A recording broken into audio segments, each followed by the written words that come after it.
Bonjour et bienvenue sur Algomius. Aujourd'hui, nous allons tenter de décrocher deux nouvelles étoiles dans le calendrier de l'Avent du développeur du site adventofcode.com. Alors, encore une fois, je suppose que les elfes se sont mis dans une mauvaise situation et qu'ils vont avoir besoin de notre aide en fait pour s'en sortir. Donc, nous allons débuter assez rapidement. Il suffit de se rendre en fait sur le site adventofcode.com si jamais vous le retrouverez dans la description de la vidéo. Et nous allons cette fois-ci nous intéresser à l'étape 2 de ce challenge. Ok. Alors aujourd'hui, c'est effectivement un jour 2 qui va nous parler effectivement du magasin de cadeaux, ou magasin de présents. Une fois de plus, on va essayer de comprendre un petit peu ce que veulent les elfes et quelle est la situation dans laquelle ils se sont mis. Alors, vous êtes enfin arrivé à rentrer dans la base, puisque la première étape était de trouver le mot de passe qui vous permettait de rentrer. Et vous prenez l'ascenseur, et il n'y a qu'un seul arrêt, le magasin en fait des présents, le magasin des cadeaux. Merci pour votre visite du pôle Nord. Vous dit en fait un signe, enfin une note qui est présente à cet endroit-là. Vous n'êtes pas vraiment sûr qui est vraiment autorisé à visiter le pôle Nord, mais ce que vous savez, c'est que vous pouvez y accéder à partir d'ici. Et d'ailleurs, à partir de cet endroit-là, vous pouvez d'ailleurs avoir accès à tout le reste de la base du pôle Nord. Ok, alors vous continuez en fait simplement votre chemin. Et effectivement, quelqu'un vous reconnaît et vous demande votre aide, puisqu'effectivement, vous aidez habituellement à solutionner leurs problèmes. Bon, alors de quoi on parle cette fois-ci ? Un des elfes les plus jeunes, en fait, jouait dans le magasin de présents, avec l'ordinateur du magasin de présents, et en fait s'est débrouillé pour arriver à créer des faux identifiants de produits dans l'ordinateur.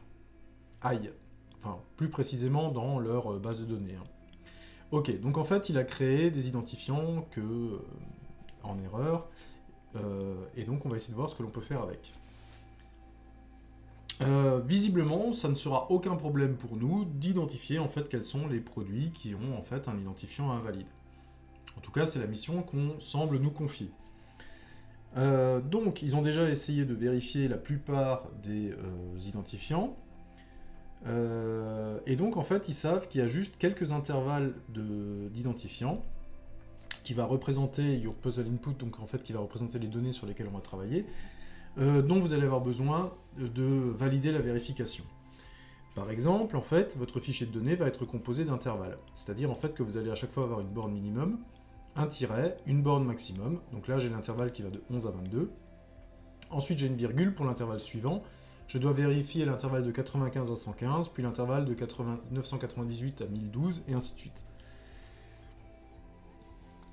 Bon, ok, donc les intervalles sont séparés par des virgules, et les bornes minimum et maximum sont séparées tout simplement par un tiret. Bon, donc qu'est-ce qu'il va falloir qu'on fasse avec ça ? Il va nous expliquer du coup comment est-ce qu'on peut récupérer les identifiants invalides. Et donc ça va être visiblement tous les identifiants invalides dans chacune des séquences vont être celles en fait où un chiffre est répété deux fois. Par exemple 55. 55 c'est un nombre en fait où le 5 est répété deux fois. 6464, c'est un nombre en fait où vous avez 64 et 64. Ok, et 123 123, pareil, vous avez 123 répété deux fois. Ok, tout ça ce sont des identifiants invalides. Super. Donc en fait, tout simplement, c'est un pattern qui se répète deux fois de suite, fait que l'identifiant est invalide. Ok. None of the numbers are leading zeros. Ok, donc en fait, effectivement, aucun des nombres qu'on vous donne n'a de zéro non significatif. Donc en fait, vous ne tomberez jamais sur 0,1, 0,1. Ce qui serait un identifiant invalide, mais effectivement, ce serait 101 qui serait dedans, et celui-là serait parfaitement valide. Donc effectivement, on n'a pas de zéro non significatif. Donc ça, c'est quelque chose qu'on n'est pas obligé de vérifier. Alors pourquoi c'est important qu'il nous donne cette information-là ? C'est important parce que si jamais vous avez un 0 non significatif dans une chaîne de caractères et que vous la transformez en entier, bah vous allez perdre le 0 non significatif. Et donc si vous travaillez avec des entiers, ça peut être problématique puisque vous auriez perdu en fait l'aspect répété du pattern. Voilà, donc il vous dit en fait ce cas-là n'existe pas. Voilà, donc vous pouvez travailler tranquillement avec des entiers, ça va marcher. Alors, votre boulot, c'est de trouver tous les identifiants invalides qui apparaissent dans les différents intervalles qu'on vous propose. Ok, donc par exemple l'intervalle de 11 à 22, bah, très simple, hein, en fait, si j'ai l'intervalle de 11 à 22, ça veut dire que j'ai tous les nombres, en fait, entre 11 et 22. Ok, et donc tous les nombres faux, en fait, c'est ceux qui ont deux chiffres qui se suivent. Donc 11, celui-là, bah, il a deux chiffres, il a deux patterns identiques, le 1 et le 1, c'est répété. 12 non, 13 non, et 22 en fait également, c'est deux 2 qui se suivent en fait, donc ces deux nombres sont invalides.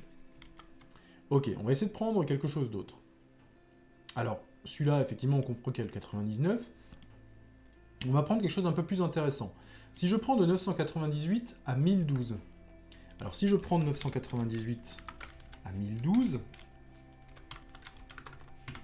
non, 1000, hop, 998 et je vais jusqu'à 1012. Pareil, je vais essayer de retrouver quels sont les nombres en fait avec deux patterns qui se suivent. Donc là, j'ai pas de patterns qui se suivent, là non plus. Le seul que je vais trouver en fait, c'est 10, 10. 10, 10, le 10 est répété. Donc là, j'ai un pattern qui est faux. Ok. Donc là, il faut que je fasse attention. Quand j'ai des nombres sur 2, eh ben, il faut que le premier et le dernier soient identiques. Quand j'ai des nombres sur 4, ça veut dire que les deux premiers caractères doivent être identiques aux caractères 3 et 4. Ah, ok. On va essayer de prendre encore un exemple. Là, on a quoi?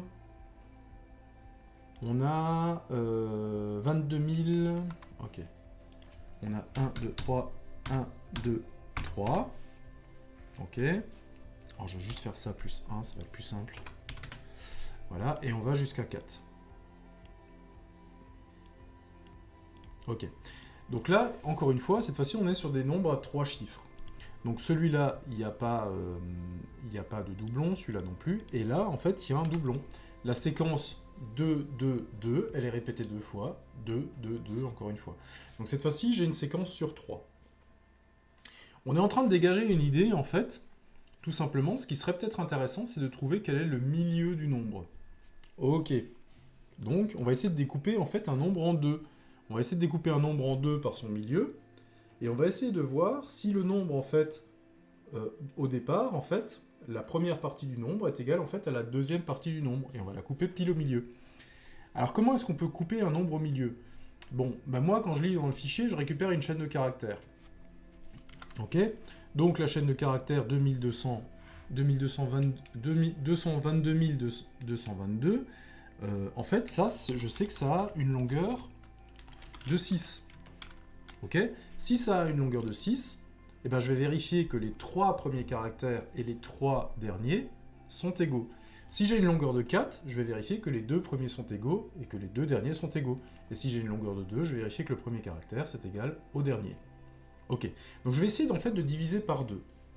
Ça veut dire aussi autre chose, ça veut dire que si un nombre a un nombre impair de chiffres, alors je ne sais pas si ce sera dans les problèmes, hein, mais si vous avez un nombre qui a un nombre impair de chiffres, eh bien en fait il ne peut pas être invalide.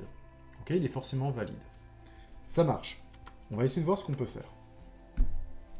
Et qu'est-ce qu'on va me demander à la fin? On va me demander en fait d'ajouter tous les identifiants invalides, en faire la somme, et c'est cette somme-là qui va être le résultat de mon puzzle. Alors moi je l'ai déjà résolu, donc ça va nous permettre de voir si la résolution est bonne. Ok, donc l'idée c'est que si le 11 est faux et que le 22 est faux, je vais faire 22 plus 11. Si le 1010 est faux, j'ajoute 1010. Si le 222 222 est faux, je l'ajoute encore une fois. Et à la fin, je vais avoir une somme de nombres. Bon, ben on va essayer de faire ça. On va prendre en fait un bloc-notes dans un premier temps. Et on va essayer de mettre toutes ces idées-là ensemble. Donc l'idée, c'est que je vais essayer de retrouver en fait le milieu. Alors au départ, il me faut quoi? Je vais prendre des variables. Je vais faire un petit peu plus grand que ça. Il me faut des variables. Alors qu'est-ce qu'il me faut comme variable? Bah, la première chose, c'est qu'à la fin, il faut que je fournisse une somme. Il faut que je fournisse la somme de tous ces éléments-là. Donc, première chose que je vais mettre en place, c'est la somme de tous les ID faux. Ça, c'est du entier. Ok. Ensuite, il va falloir que je décompose l'intervalle. Il va falloir que je récupère... il va falloir que je récupère un intervalle, par exemple. Alors, un intervalle, ça va être une chaîne de caractères.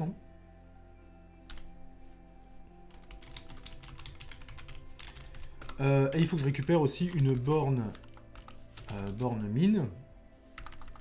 Je vais écrire comme ça, borne min de l'intervalle, qui va être... je vais l'utiliser comme entier, puisqu'il va falloir que je compte avec. Donc il va falloir un moment que je le convertisse. Borne max, qui va être l'entier aussi de l'intervalle. Est-ce qu'il me faut autre chose? Pour l'instant, j'ai pas l'impression. J'ai pas l'impression, mais on verra, il y a peut-être des choses qui vont arriver. Donc je vais créer en fait le début et la fin de mon algo. Alors qu'est-ce que je vais faire? Ma première chose, je vais déjà commencer par initialiser les variables. Je me retrouve avec une somme. Au début, ma somme, elle contient rien, puisque pour l'instant, je n'ai absolument rien compté. Et donc ma somme, elle est égale à 0. Ok. Ensuite, je vais récupérer un fichier de données. Ah, bah c'est ça que j'ai oublié. Je vais appeler f... alors le type, ça va être un fichier, tout simplement. Donc... F, ça va être mon fichier, donc en fait, il faut que je récupère mon fichier, donc je vais lire le fichier. Ok. Je vais récupérer aussi les lignes, qui est également une chaîne de caractères, et je vais lire en fait le fichier ligne par ligne. Donc je vais dire, voilà, pour chaque ligne dans le fichier F, eh bien, je vais faire quelque chose. Je vais parcourir mon fichier. Donc chaque ligne, je vais récupérer en fait, alors je crois que je vais récupérer en fait qu'une seule ligne. Je crois que les fichiers en fait n'ont qu'une seule ligne. Je vais quand même le faire comme ça. Et cette ligne en fait est composée d'intervalles qui sont séparés par des virgules. Je vais essayer de réduire un petit peu ça pour pouvoir avoir les deux côte à côte. Donc, cette première ligne, la première chose qu'il faut que je fasse,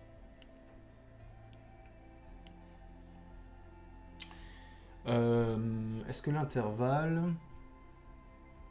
Ça, c'est même un tableau de chaînes de caractères, en fait. C'est plusieurs chaînes de caractères. Je vais garder dans l'intervalle... Est-ce que je peux garder toutes les intervalles? Ouais, je peux garder tous les intervalles. C'est un tableau de chaînes de caractères.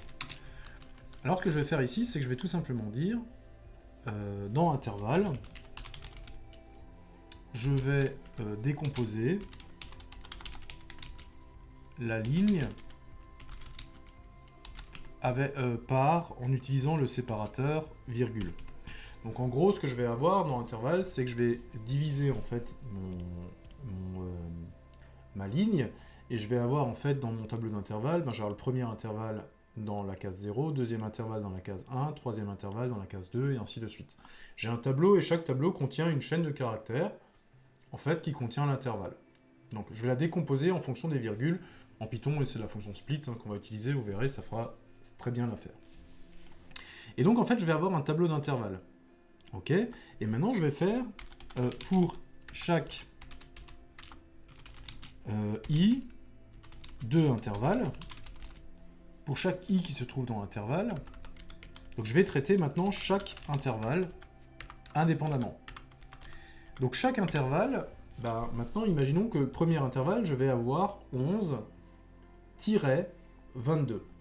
Ok, donc il faut que je récupère en fait ma borne min. Ma borne min, c'est ce qui est avant le tiret dans i. On verra tout à l'heure comment on peut faire ça en Python. Et la borne max, c'est ce qui est après le tiret dans i. Ok, donc j'ai récupéré ma borne min et j'ai récupéré ma borne max. Là, j'ai dit que c'était des entiers, donc maintenant, je peux les utiliser. Alors ensuite, qu'est-ce qu'on a fait en Excel? En fait, en Excel, dans mon petit fichier Excel, j'ai dit, voilà, si je reçois l'intervalle 11, 22, je vais partir de 11, donc de ma borne min, je vais aller jusqu'à 22. Ok, je vais tous les parcourir, et je vais regarder, en fait, dans ce parcours, quelles sont les idées invalides. Bon, bah ça j'ai une boucle qui me permet de le faire, c'est la boucle pour. Hein. Très facile. Donc j'en suis à ma troisième boucle pour, mais c'est pas grave. Je vais dire tout simplement pour... je vais avoir un petit compteur qui va de la borne min à la borne max. Donc si jamais j'ai l'intervalle 11-22, bah, premier tour de boucle, mon compteur va valoir 11, puis deuxième tour de boucle, il va valoir 12, puis 13, puis 14, puis 15, et il va s'arrêter à 22. Donc il faut que je regarde, pour chaque... alors c'est mon compteur, ouais, c'est... Je vais l'appeler n, plutôt que compteur. On ne compte pas vraiment quelque chose, c'est plutôt un nombre qu'on analyse. Donc pour n qui va de borne min à borne max, qu'est-ce qu'il faut que je fasse? Eh bien, il faut que je regarde, en fait, si l'identifiant qui est désigné par n est invalide ou pas. Ok. Qu'est-ce que je vais faire du coup? Ben, on va regarder, en fait, on va essayer de chercher le milieu de n. Ok? Donc le milieu de n, en fait, c'est ce qui va séparer mon nombre n en deux. Si mon nombre n contient un nombre pair d'éléments, en fait, j'aimerais juste couper n en deux. Donc s'il contient 2 chiffres, j'aimerais couper entre le premier et le deuxième. S'il contient 4 chiffres, j'aimerais couper entre le deuxième et le troisième. S'il contient 6 chiffres, j'aimerais couper entre le troisième et le quatrième. Ok. Bon. Alors là, je suis encore sur... Alors là, je suis sur des entiers, ce qui peut poser un peu de problème. Alors la borne min et la borne max.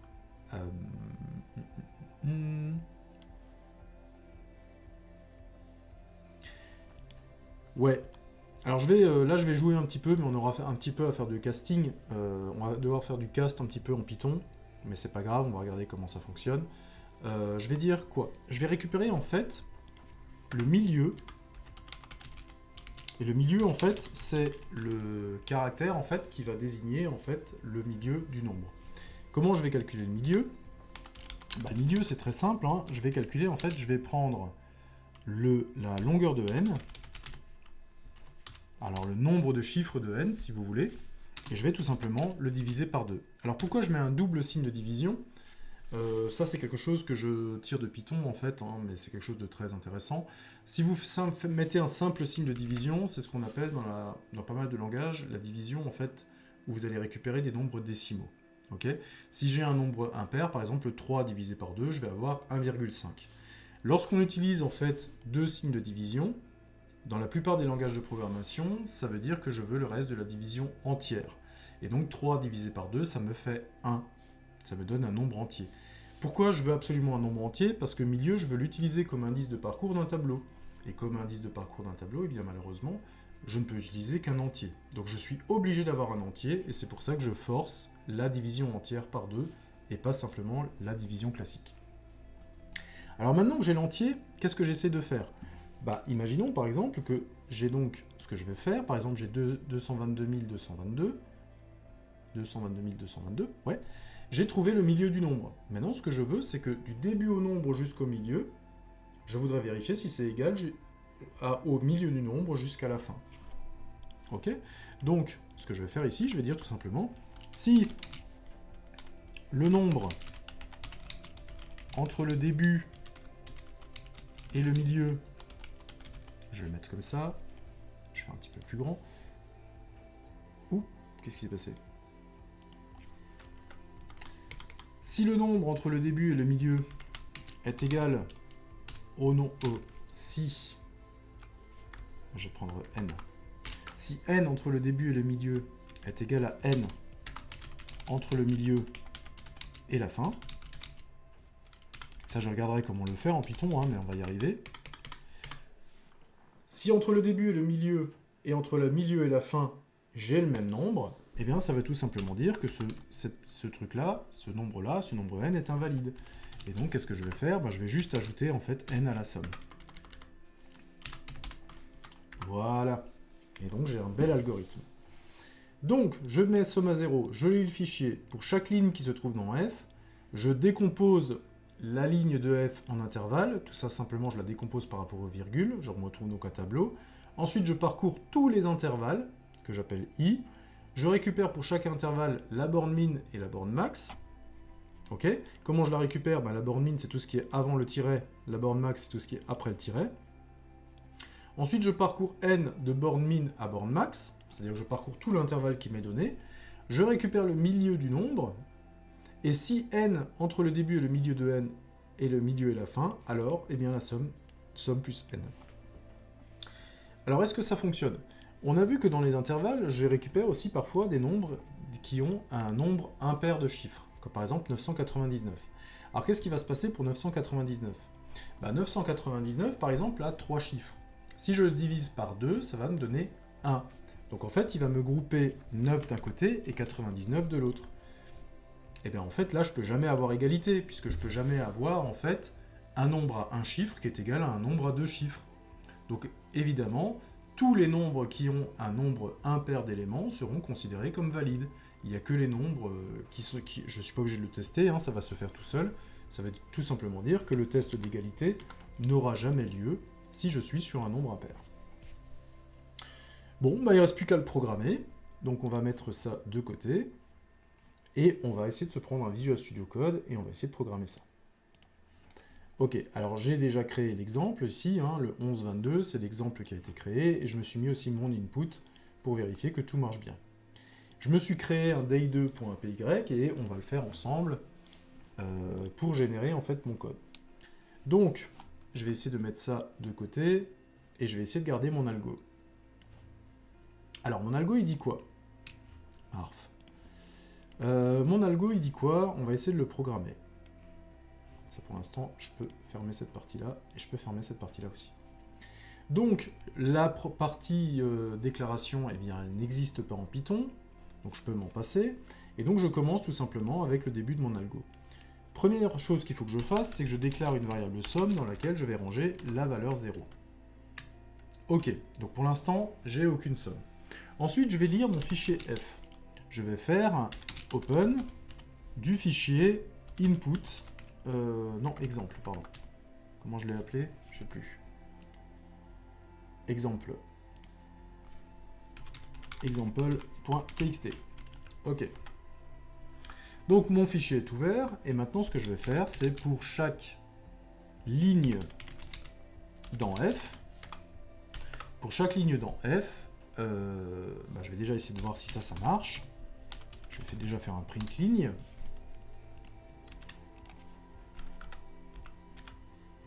Donc c'est day2 1. Ah, j'ai pas sauvegardé. Je me disais aussi. Ok, donc effectivement, il n'y a qu'une seule ligne et ça me l'affiche bien. Donc, ce que je vais commencer par faire, c'est que cette ligne, elle contient tous les intervalles séparés par des virgules. Donc, il va falloir que je décompose en fait ces lignes en intervalles. Donc, je vais créer une variable intervalle dans laquelle je vais mettre la décomposition de la ligne. Et cette ligne, en fait, je vais utiliser la fonction split de Python. Et split me permet de décomposer en fait une ligne, une chaîne de caractères en fonction d'un caractère. Alors ici, c'est le caractère virgule en fait que je veux utiliser. Et maintenant, si je fais un print de l'intervalle, je vais m'apercevoir que je vais retrouver en fait une liste qui contient en fait tous les intervalles. Donc vous voyez, j'ai une liste. On le voit bien avec le crochet ouvrant, crochet fermant. Il y a un petit backslash n là qui reste. Alors celui-là, je vais l'enlever direct. Comment je peux l'enlever? En fait, je vais directement, la ligne qui est ici, je vais me débarrasser du dernier caractère de la ligne. Et pour faire ça, je vais tout simplement dire ligne égale ligne. Je vais utiliser l'outil de slicing et je vais dire je pars du début de la ligne et j'exclus le dernier caractère. Ok, ça marche. Je me suis débarrassé de mon backslash n, c'est bon. Donc maintenant, en fait, j'ai une liste dont le premier élément, c'est 1122. Alors, on voit bien qu'avec les apostrophes, tous ces éléments-là sont des chaînes de caractères. Et je vais essayer maintenant de récupérer ces éléments-là. Bon. Donc maintenant, je vais en fait dire, voilà, je vais faire un for. Comment je l'ai appelé dans mon algo? Pour i in intervalle. Voilà, je vais donc créer une boucle ici. Et dans cette boucle, je vais parcourir les intervalles un à un. Voilà, je vais relancer ça. Hop. Et vous voyez que sur chaque ligne, maintenant, j'ai chaque intervalle. Donc maintenant, je vais les utiliser un à un. Alors, il faut toujours que je fasse attention. Pour l'instant, mes intervalles, et donc mon i ici, c'est toujours de la chaîne de caractères. Donc, il faut que je fasse attention quand je veux faire des calculs. Donc maintenant, chaque intervalle, il faut que je la sépare en fait en borne min, borne max. Ok.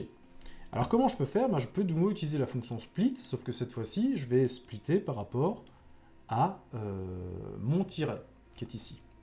Et donc ce que je peux faire ici, c'est tout simplement dire, alors ça c'est une possibilité de Python, je vais faire en fait, je vais prendre i et je vais faire un split dessus, sur le tiret, et je vais dire qu'est-ce que je vais faire de ce split. Ce split va normalement me donner en fait une liste de 2 éléments, et moi ce que je veux dire c'est que je vais récupérer le premier élément dans borne min, et je vais récupérer le deuxième élément dans borne max. On va regarder si tout ça, ça fonctionne. Je vais juste faire un print de borne min. Ah, je l'écrive correctement. Borne min, hop, tiret et borne max. Et je vais regarder si tout ça, ça marche. Je sauvegarde, je relance, et vous voyez que j'ai récupéré la borne min et la borne max. Ok, ça fonctionne. Ah ouais, alors j'ai mis un tiret, ce qui est un petit peu bête, puisque le tiret, c'est exactement ce qui était déjà en place, donc on ne voit pas la différence. Donc effectivement, j'ai récupéré la borne min et la borne max. Ok, super. Donc, j'ai décomposé mon intervalle, j'ai récupéré la borne min et la borne max. Maintenant, il faut que j'aille de borne min à borne max. Tout en gardant en tête que borne min et borne max sont pour l'instant encore des chaînes de caractères. Donc ça, il faut que je fasse gaffe. Donc, je vais donc faire un for n in range. Alors, range, c'est la fonction qui me permet en fait de faire un intervalle. C'est génial, c'est exactement ce qu'il me faut. Premier argument de range, d'où je pars? Je pars de la borne min. Deuxième argument de range, où est-ce que j'arrive? J'arrive à la borne max. Ok, ça marche. Donc, je vais tout simplement essayer de faire un print n. Alors ça va pas marcher. On va essayer de comprendre le message d'erreur. Ça ne marche pas, évidemment, puisque il vous dit que borne min et borne max sont des chaînes de caractères, et donc, en fait, il ne peut pas faire un intervalle avec des chaînes de caractères. Donc quand vous en êtes là, vous êtes obligé en fait de transformer borne min en entier, pour qu'il puisse l'utiliser comme une valeur chiffrée, et vous êtes obligé de faire borne max aussi en entier. Okay, si par exemple je veux compter de 11 jusqu'à 22, lui il doit pouvoir faire 11, 12, 13, 14, 15. Si vous lui donnez une chaîne de caractères 11, lui il ne voit pas le nombre 11, il voit juste 2, 1 côte à côte dans une chaîne de caractères. Et il ne peut pas faire plus 1 à une chaîne de caractères. Donc vous êtes obligé de dire que la chaîne de caractères, vous la transformez en fait en entier. Et maintenant, normalement, on va regarder, ça marche. Donc vous voyez que là, maintenant, tous les nombres de l'intervalle, en fait, ont été affichés. 11, 12, 13, et ça va jusqu'à 22. 21. Ah, pourquoi 21? Encore une petite erreur. Pourquoi 21 et pas 22? Tout simplement parce qu'en Python, il ne faut pas oublier que la fonction range inclut la borne min et exclut la borne max. Donc dans mon premier intervalle, en fait, où j'essaye de faire, je vais de 11 jusqu'à 22. Si dans la fonction range, je mets 11 et 22, eh bien 11 sera considéré comme la borne min, donc inclus dans l'intervalle, alors que 22 sera exclu de l'intervalle. Donc comment je vais faire pour ne pas exclure la borne max? Eh bien, il faut tout simplement que je fasse plus 1 au niveau de la borne max. Ok, ça marche. Maintenant, je relance, on regarde, et vous voyez que cette fois-ci, on est plutôt bon, j'espère. On part bien de 11, premier intervalle, et on arrive à 22. Puis on repart de 95, et on arrive jusqu'à 115. C'est ça, on va quand même vérifier. On va de 11 à 22, et on arrive de 95 à 115. Ok, donc on a un bon parcours là-dedans. Ça marche. Maintenant, qu'est-ce qui nous manque dans l'algorithme? Il nous manque que, on va essayer de vérifier, on va d'abord trouver le milieu de n. Ok. Alors maintenant, le problème, c'est que, puisque là j'ai une borne numérique et là j'ai une borne numérique, maintenant, n, n c'est un entier. Bon. Alors trouver le milieu d'un entier, c'est pas forcément évident. Alors ce que je vous propose, tout simplement, c'est de dire, voilà, je vais transformer mon n en string, c'est-à-dire je vais en refaire une chaîne de caractères, et à partir du moment où n est de nouveau une chaîne de caractères, eh bien je peux de nouveau en trouver le milieu. Alors comment je trouve le milieu d'une chaîne de caractères? bah, c'est pas très compliqué en fait, hein.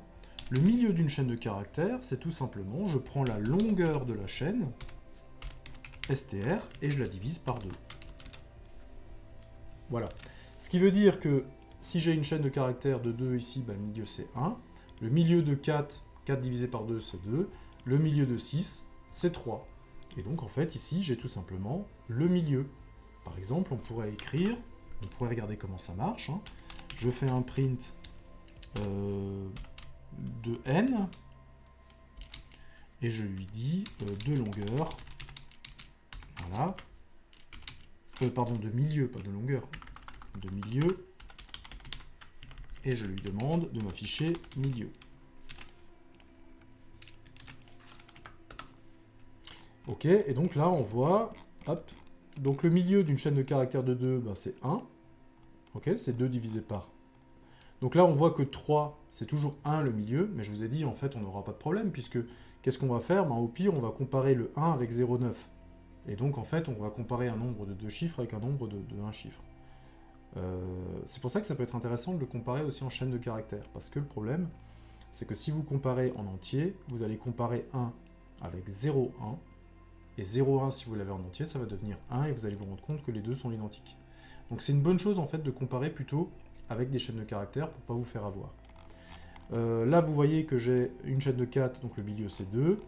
Là j'ai une chaîne de 1, 2, 3, 4, 5, 6, 7, 8, 9, 10, donc le milieu c'est 5. Super, ça fonctionne. Ok, donc on va faire notre comparaison en chaîne de caractères, je pense que c'est plutôt intéressant de ce côté-là. C'est pour ça qu'on a retransformé n en chaîne de caractères. Ok, donc on a le milieu. Donc maintenant, qu'est-ce qu'on va faire? On va dire, ben si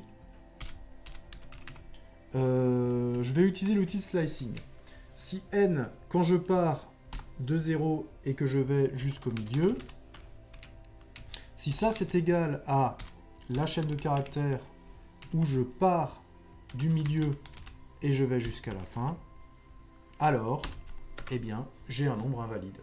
Alors l'outil de slicing, encore une fois, vous l'utilisez en fait, vous prenez la chaîne de caractères et vous en prenez les crochets. L'outil de slicing, c'est les 2 points. Avant les slicing, vous avez le début de la chaîne, et après les 2 points, vous avez la fin de la chaîne. Donc vous pouvez créer en fait, une sous-chaîne. Si je ne mets pas de début, ça veut dire tout simplement que je prends tout ce qu'il y a au début et je vais jusqu'à milieu. Et si je ne mets pas de fin, comme ici, c'est que je pars du milieu et je vais jusqu'à la fin. Ok, ça marche. Pourquoi ça marche et j'ai pas à gérer un milieu plus 1 et un milieu moins 1? Bah, tout simplement parce que dans l'outil de slicing marche comme la fonction range, ça prend la borne minimum incluse et ça exclut la borne max. Donc ici, je vais aller du début jusqu'à avant milieu. Et ici, je vais repartir du milieu et je vais aller jusqu'à la fin. Ok. Qu'est-ce qui se passe? Du coup, je suis sur un nombre invalide. Ça veut dire que le début de mon nombre est égal à la fin de mon nombre. Et dans ce cas-là, eh bien, la somme, eh bien, j'ajoute en fait le nombre n. Et donc, vous voyez que c'est très intéressant d'avoir une représentation en string de n pour pouvoir faire la comparaison, et d'avoir une représentation numérique de n pour pouvoir faire l'addition avec somme. Parce que là, je ne peux pas additionner n_str. Il va me dire, en fait, je ne peux pas additionner somme qui est un entier avec n_str qui est un string. Donc, il faut effectivement que je puisse sommer 2 entiers. Bon, moi j'ai pratiquement fini. On va faire un print de la somme. Et on aura terminé. On va lancer ça sur l'exemple. Hop. Et ça me donne... Alors... Ouais, ça me donne 1,227 milliard. Est-ce que c'est ça? Ouais, ça a l'air d'être pas mal. Hein. Donc on est pas mal, on est 1,227 775 554. Ça roule. Et donc effectivement, si maintenant je le rentre avec mon input personnalisé, je devrais avoir ce nombre-là. On essaye, à la place de mettre exemple, je mets simplement input. Je lance, et j'ai 131, 083, 71, 860, ça marche. 3e étoile, du coup, première étoile de ce jour 2, qui nous a été donnée ici. Ok, donc plutôt intéressant comme principe, hein. Je cherche le milieu, j'essaie de voir en fait si le début est égal à la fin, et s'il est égal à la fin, et bien tout simplement c'est un ID invalide, je le rajoute à la somme, et à la fin j'affiche la somme. Bon, ok, pas mal. Je vais juste prendre cet élément-là, et je vais le copier en fait dans la partie 2, puisque je pense qu'on aura pas mal d'éléments que l'on va réutiliser. Ok, ça marche.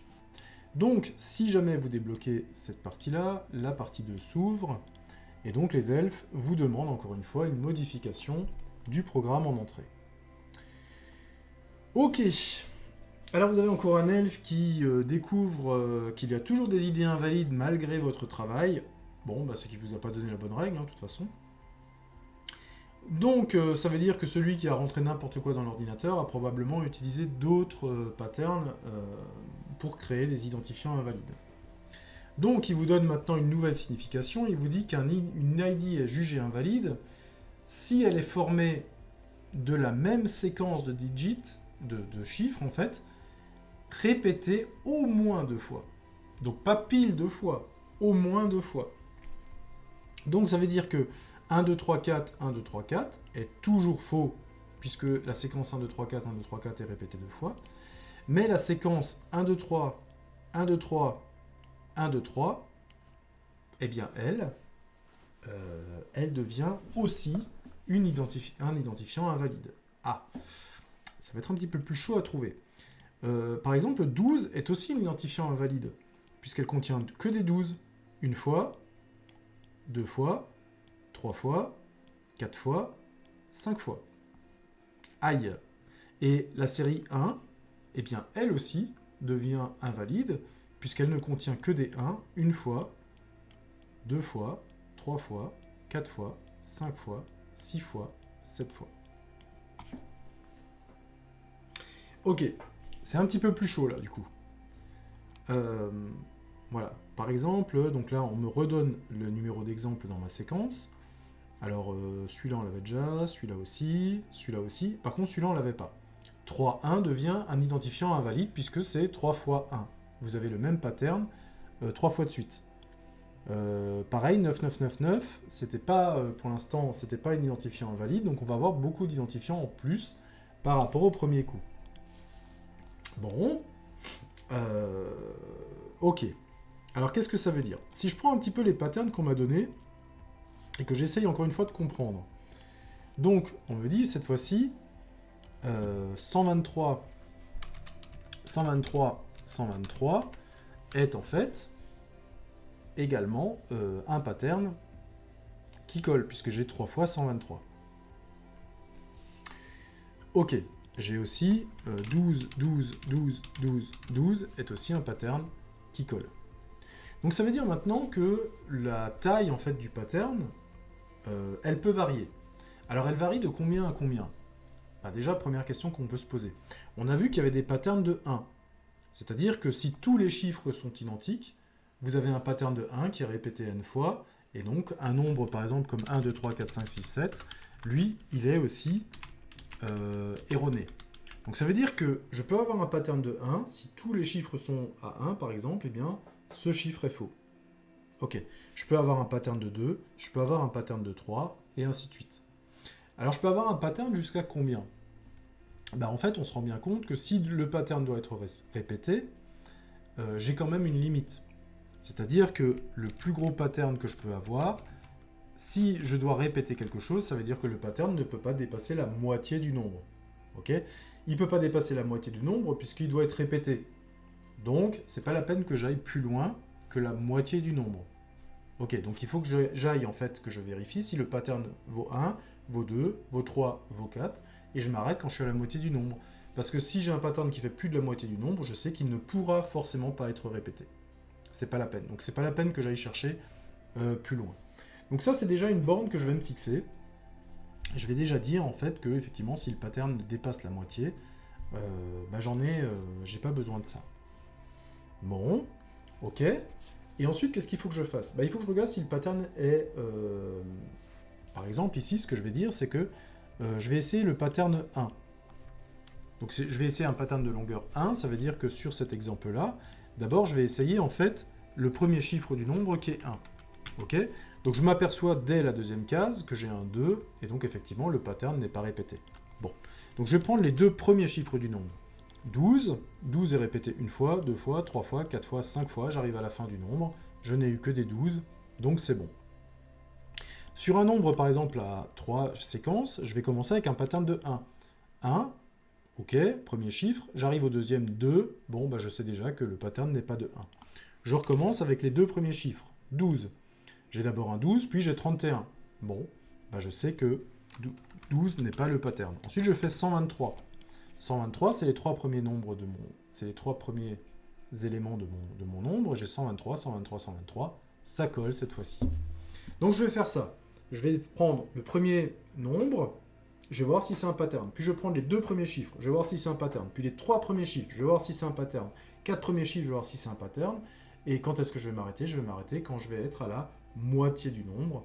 Parce que je sais que si je dépasse la moitié, le pattern ne pourra pas être répété. Ok. Eh bien, on va faire ça.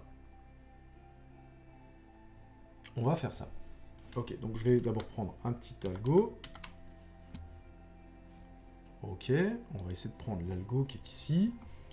Alors ça, c'était... ça, c'est le day 2 étoile 1. Et maintenant, on va travailler sur day... hop. On va travailler sur day 2 étoile 2. Alors, où est-ce que le changement va avoir lieu? Bon, il n'y a pas tellement de choses à changer, puisque j'ai toujours la somme, j'ai toujours les lignes, j'ai toujours les intervalles, je dois toujours retrouver la borne min et la borne max, et je dois toujours faire un parcours d'intervalle. Ça marche. Ok. Maintenant, ce que je vais faire, c'est que j'ai un problème un petit peu plus compliqué à résoudre ici. Ce que je vais faire ici, c'est que je vais en fait utiliser plutôt une fonction.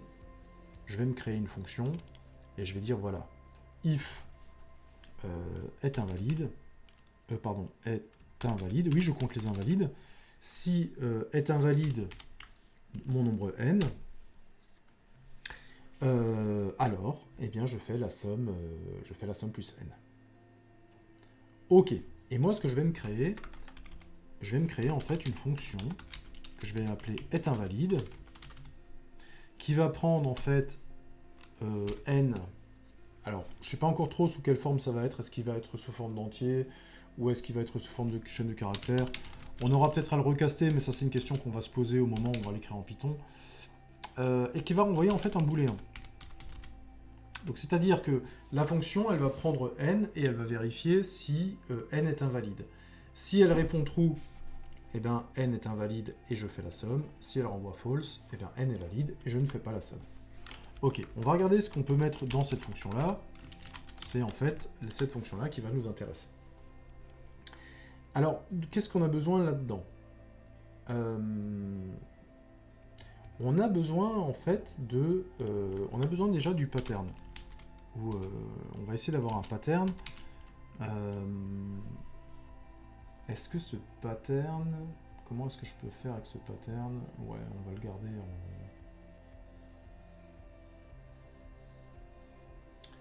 on va le garder en chaîne. Je sais pas encore trop comment on va le récupérer. Bon. Alors la première chose qu'on a vue, c'est qu'on va essayer en fait de tester des patterns, des longueurs de patterns qui vont de 1 en fait jusqu'à la taille du nombre -1. Donc en fait, c'est ce que je vais faire, c'est que je vais dire pour longueur du pattern. Alors longueur, il y a une fonction qui s'appelle longueur, je vais l'appeler long. Pour la longueur en fait qui va de... Alors quel est le pattern qui peut être le plus petit? Alors le plus petit, je peux avoir 1, je ne peux pas avoir un pattern de 0. Hein. Et je vais jusqu'où? Je vais jusqu'à la longueur de n divisé par 2. Je vais écrire comme ça. Je prends la longueur de n, c'est-à-dire combien il y a de chiffres dans n, et je le divise par 2, et je vais obtenir la moitié de n. Donc je ne peux avoir des patterns qui sont compris que entre 1 et la longueur de n divisé par 2. Ok. Ça c'est bon. Ensuite, qu'est-ce qu'il faut que je fasse? Il faut que je récupère ce pattern en fait. Hop. Alors comment je récupère ce pattern? je vais dire tout simplement que mon pattern, c'est égal à n, c'est égal en fait à les longs premiers chiffres de n. Alors, qu'est-ce que je... Ouais, long, c'est pas... ça me plaît pas, ce nom de variable. Les L premiers chiffres de n, voilà. Je vais avoir un L qui va de 1 jusqu'à longueur de 1, et donc premier tour de boucle, je vais récupérer le premier chiffre de n, deuxième petit tour de boucle, je vais récupérer les deux premiers chiffres, puis les trois premiers chiffres, et je vais m'arrêter en fait quand je serai à la moitié de la longueur de n. Ok, donc ça c'est le pattern, et je vais essayer de voir ensuite si ce pattern il est respecté dans l'intégralité de n. Donc imaginons par exemple que j'ai récupéré 123, donc c'est un pattern sur 3 chiffres, et donc il faut que je vérifie d'abord si c'est bon avec les 3 premiers, puis les 3 suivants, puis les 3 suivants. Donc en fait, il faut que à chaque fois je me décale de la taille du pattern. Ok ? Il faut d'abord que je vérifie les chiffres 1, 2, 3, puis je me décale de 3 pour faire 4, 5, 6, puis je me décale de 3 pour faire 7, 8, 9, et ainsi de suite. Ok. Et je vérifie tout simplement si le pattern est bon jusqu'au bout. Si à un moment donné, le pattern n'est pas bon, eh bien je sais tout simplement que le chiffre donc est valide. Okay, il est invalide si jamais le pattern colle. Hein. Donc je vais créer en fait une variable de test qui est un booléen, qui est en fait la variable que je vais retourner. Et je vais dire que pour l'instant, je vais dire que dans le test, je considère que mon test est concluant. Donc pour l'instant, je considère d'emblée, je considère d'emblée en fait que je considère d'emblée en fait que le nombre est invalide, jusqu'à preuve du contraire. Et ensuite, ce que je vais faire, c'est que tout simplement, je vais faire une boucle qui va parcourir en fait mon nombre en fonction du pattern. Ok. Donc c'est-à-dire que si L est égal à 1, je vais faire en fait un pour... je vais faire une variable i qui va aller de... Alors je ne vais pas commencer à 0, je ne suis pas obligé de regarder en fait le premier élément. Hein, je veux dire, par exemple sur 123, les 1, 2, 3 premiers nombres, c'est ceux que j'ai récupérés. Donc moi je vais commencer au suivant. Alors comment je sais que je suis sur le suivant? Si L c'est la longueur de mon pattern, c'est-à-dire que si c'est 1, je me décale de 1. Si L c'est la longueur de mon pattern c'est 2, je me décale de 2. Si L c'est la longueur c'est 3, je me décale de 3. Donc en fait je ne commencerai pas à 0, mais je commencerai en fait à L. Et je m'arrêterai où? Il faut pas que je... En fait, il faut que je m'arrête au nombre. Hein. C'est-à-dire quand je suis arrivé à la fin de mon nombre, il faut absolument que je m'arrête. Donc je vais aller en fait jusqu'à la longueur de n. Ok? Avec un pas de... oui, ici je vais mettre un pas. Alors quand on ne met pas de pas dans la boucle pour, ça veut tout simplement dire qu'on considère que la variable prend plus 1 à chaque tour de boucle, à chaque itération. Alors ça marche très bien, par exemple, avec un pattern de taille 1, puisque je teste d'abord le premier, puis le deuxième, puis le troisième, puis le quatrième. Mais si j'ai un pattern de 2, j'aimerais en fait que je me décale de 2. Et si j'ai un pattern de 3, j'aimerais me décaler de 3. En fait, ce que je suis en train de faire, c'est que je suis en train de me décaler de la taille du pattern. La taille du pattern, je l'ai, c'est L. Donc en fait, avec un pas, je vais me décaler avec un K de plus L. Hein. Si j'ai un pattern de 3, eh bien pour le tour suivant, je me décale de 3, puis encore de 3. Puis encore de 3. Ok. Et donc, qu'est-ce que je vais vérifier? Je vais vérifier, en fait, si mon pattern est différent. Alors, comment je peux écrire différent? Je vais l'écrire en toutes lettres, hein. De toute façon, je suis en algo. Si mon pattern est différent de... Alors il faut que je creuse dans n, donc effectivement n ça va peut-être sûrement être une chaîne de caractères, il faut que je prenne une sous-chaîne de n. Alors n, si pattern est différent de n, mais alors pas n en entier, n qui commence à i, ok, et qui se termine... Alors il commence à i, tout simplement, puisque i c'est le début de mon pattern, hein, ça c'est ce qui va me permettre de parcourir les éléments. Et comment je connais la fin de n? En fait, le truc, c'est que je vais commencer à i, et je regarde quelque chose qui a une longueur L. Donc la fin, c'est forcément, elle se termine à i plus L. Ok? Ça veut dire quoi? Ça veut dire par exemple que, ici par exemple, j'ai un pattern de 3. Donc je vais commencer à regarder cet élément-là. Bah, cet élément-là, en fait, il commence en 4, et il a une longueur de 3. Ok? Donc il commence en 4, et il s'arrête avant 7. Ok? Quand je suis ici, je commence en 7. Je commence en 7 plus 3, et j'arrête, je commence en 7 et j'arrête avant 10. Ok? Donc c'est pour ça que effectivement je commence en i, et je m'arrête en fait au début, plus la taille du pattern. Ok. Donc si le pattern est différent de n qui commence à machin, et bien tout simplement, je sais tout simplement que je n'ai pas, que le nombre est invalide. Ok. Alors, le nombre est invalide, ça veut dire en fait que mon test est égal à false. Ok. Ah, j'ai pas fait le fin pour. Ok, ça marche. Si j'ai terminé toute la boucle...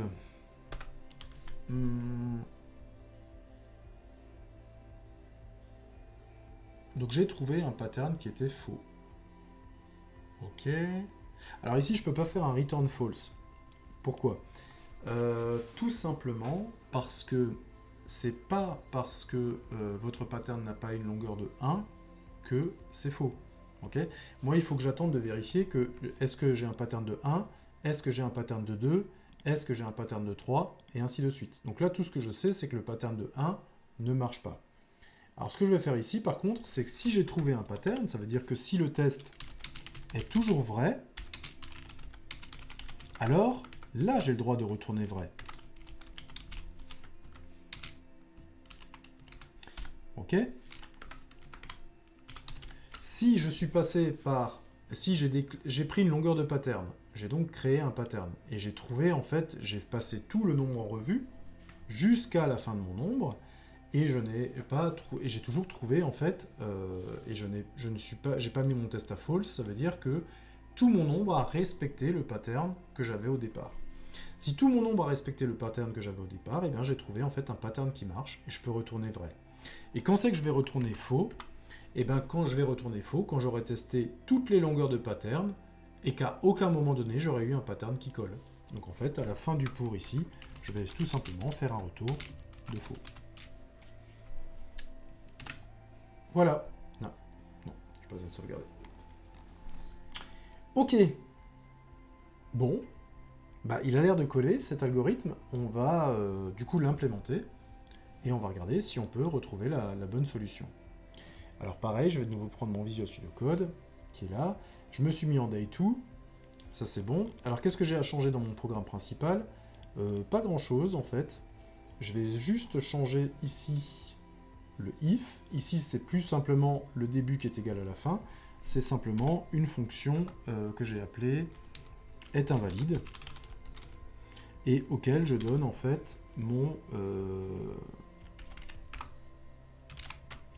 je vais donner en fait mon n, mais je vais le donner en fait sous forme de string. On a vu en fait qu'ici je vais simplement avoir besoin de la longueur de n, on va voir que j'ai à trifouiller dans n. Donc en fait je vais simplement le faire comme ça. Ok, et maintenant cette fonction est invalide, bah, je vais l'écrire. Donc je vais écrire un def est invalide qui prend évidemment une valeur n en chaîne de caractères. Hein. Je peux l'appeler n aussi. Alors pour faire la distinction, effectivement, je pourrais peut-être le nommer autrement. Bon, allez, on va l'appeler n. Et on va tout simplement reprendre cette fonction invalide. Alors, j'ai pas à déclarer effectivement mes variables. Il faut par contre que je retourne un booléen. Ça, en tout cas, c'est donné. Donc, ce que je vais dire, je vais faire en fait ma boucle for. Alors, tout simplement, for L in range. Je commence à 1. Mon pattern peut avoir une longueur de 1 jusqu'à... Il peut aller jusqu'à la longueur de n divisé par 2. Alors, attention encore une fois avec la fonction range, de ne pas se faire avoir. La fonction range contient la borne min de l'intervalle, mais exclut la borne max. Donc si jamais vous avez un identifiant invalide comme dans la première partie qui est exactement coupé en deux, ben en fait si vous laissez ça, vous n'allez jamais le trouver. Donc il ne faut pas oublier en fait de rajouter juste 1 à la borne max pour pouvoir en fait l'inclure. Ok, c'est un petit peu, ça pose un petit peu problème dans ce genre de cas, hein, la fonction range. Il faut vraiment pas oublier qu'elle exclut toujours la borne max. Ensuite, qu'est-ce que je fais? Dans mon pattern, je récupère les L premiers chiffres de n. Donc j'ai une variable pattern dans lequel, j'espère juste que c'est pas un mot-clé, non, ça n'a pas l'air, les n premiers chiffres de n. Donc je vais réutiliser l'outil de slicing, et je vais dire, voilà, tu pars de n depuis le début, et tu me récupères les L premiers nombres. Voilà, facile. L, c'est la longueur du pattern. Hein. Premier tour, je vais avoir un pattern de longueur 1, deuxième tour, un pattern de longueur 2, troisième tour, un pattern de longueur 3, et ainsi de suite. Ça marche. Ensuite, j'ai quoi? J'ai besoin d'avoir une variable de test qui va me vérifier que mon pattern est validé. Donc pour l'instant, je dis, ok, ça marche. Et ensuite, mon pattern, je vais juste essayer de le coller à chaque fois sur les différents éléments consécutifs. Je vais donc utiliser ici une boucle pour. Alors j'ai fait for i qui va de L à longueur de n. Donc ici, je vais encore une fois utiliser la fonction range. La fonction range, elle va aller de L jusqu'à la longueur de n. Ok. Et par contre, ben, elle va se déplacer, elle ne va pas faire plus 1 à chaque étape. En fait, elle va se déplacer de la longueur du pattern. C'est-à-dire que si j'ai un pattern de 3, ben, je veux me déplacer de 3. Si j'ai un pattern de 4, je veux me déplacer de 4. Donc, je vais en fait ajouter L. Je connais L, c'est la longueur du pattern, je l'ai ici. Premier tour, le pattern a une longueur de 1, deuxième tour, le pattern a une longueur de 2, et ainsi de suite. Donc je vais ajouter tout simplement la longueur du pattern. Ok. Qu'est-ce que je vérifie ensuite? Ensuite, j'ai un si. Si le pattern est différent de n qui commence à i et qui se termine à i plus 1, bon, bah ça va de nouveau être du slicing. Hein. Donc, if pattern différent de n qui commence à i, ouais, et qui se termine à i plus 1. Pardon, i plus L. Oui, L, c'est la longueur du pattern. Hein. Donc je commence en fait à la longueur du pattern et je vais jusqu'à i plus 1. Okay. Comme i est décalé de la longueur du pattern, bah, premier tour de boucle, il vaudra L, puis si par exemple il a une longueur de 3, deuxième tour de boucle, il vaudra L plus 3, L plus 6, L plus 9, et donc il va se décaler en fait de la longueur du pattern. Donc si jamais les deux sont différents, bah, en fait ça veut tout simplement dire que le pattern n'est pas respecté. Et si le pattern n'est pas respecté, bah, ici je vais mettre un false. Ah tiens, je l'ai vraiment vu. Alors j'ai mis vrai et false. Ouais, on va le mettre, on va essayer de garder la cohérence quand même dans l'algo. Ok. Ensuite, si jamais j'ai parcouru avec ce pattern le nombre jusqu'au bout et que à aucun moment donné j'ai trouvé un pattern différent, ça veut tout simplement dire que, donc je vais faire if test, ça veut dire if test est toujours égal à true, et bien en fait je vais dire qu'il y a un pattern qui a tenu pendant tout le nombre et qui me permet effectivement de valider que ce nombre suit bien un pattern, et comme il suit un pattern, il est forcément invalide, et donc est invalide, renvoie true. Si, au contraire, je suis arrivé jusqu'à la fin de ma boucle, j'ai essayé tous les patterns possibles et imaginables, et qu'aucun le nombre n'a respecté aucun pattern de tous ceux que j'ai testés, et bien là, je vais dire, en fait, je vais retourner un false, ça veut dire que le nombre est parfaitement valide. Je sauvegarde, j'essaye. Alors là, je suis en input, je vais d'abord essayer d'exemple pour voir si tout marche sur un petit exemple. Donc là, je suis en day 2. Hop. Alors, 41, 74, je vais juste essayer de valider ça par rapport au site. 41, 74, 37, 92, 65. Est-ce que c'est ça que j'ai 92, 65, c'est bon. Donc je vais maintenant lancer mon input. Ça met un petit peu plus de temps. Je pense qu'on va y arriver quand même. Ok, 22, 47, 16. Et moi, je vais regarder ici. 22, 47, 16. Je vais comparer les deux. 60, 255. Super, ça fonctionne. On a donc en fait une étoile supplémentaire. Voilà. Donc, plutôt intéressant cet élément aussi. Alors, c'est vraiment de l'utilisation du tableau à une dimension vraiment intensive. Hein. On a pas mal joué avec les indices, et encore une fois, j'aime beaucoup Python pour ce genre de choses, puisque la fonction range, vous l'avez vu, eh bien, je peux en adapter les paramètres. Je peux adapter le paramètre de départ, le paramètre de fin et le pas qui est lancé. Donc si mon pattern passe de 1 à 2 à 3, et bien tout simplement, je peux directement gérer le décalage dans le range. Pareil, l'outil de slicing, génial pour faire ce genre de choses. Hein. L'outil de slicing, je peux toujours donner quel est le départ, quelle est l'arrivée, et ça va me sortir la sous-chaîne en fait qui est liée à ces deux éléments. Voilà, donc ça nous permet de valider la troisième et quatrième étoile. C'est plutôt pas mal, on a aidé les elfes, et puis on va toujours un petit peu plus loin dans l'aventure. Je vais encore faire une vidéo pour les 5e et 6e étoiles, et je pense que ça vous aura donné en fait un bon aperçu en fait de ce qui vous est demandé dans ce challenge-là, et ça vous permettra évidemment de continuer sur les autres étapes de votre côté. Donc je vous dis à très vite pour les prochaines étoiles, et à bientôt.